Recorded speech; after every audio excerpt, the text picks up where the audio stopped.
ఎర్రటి కాంతులు కలిగినటువంటి పరమశివుడు సర్వమంగళ స్వరూపంతో ఉంటాడాయన. ఉండి అన్ని ప్రాణులకు కూడా విశేషమైనటువంటి ఉపకారం చేస్తూ ఉంటాడు. అంత గొప్పగా పరమశివుడు వెలిసినటువంటి క్షేత్రం అరుణాచలం.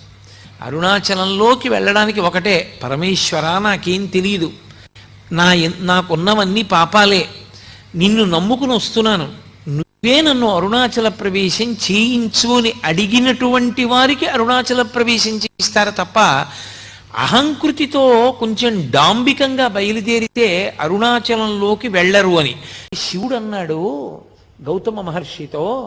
అరుణాచలమునందు ప్రదక్షిణము గొప్పది, అరుణాచల ప్రవేశమునకు ముందు, అరుణాచల ప్రవేశము తరువాత అని జీవుడికి విభాగం చేస్తారు.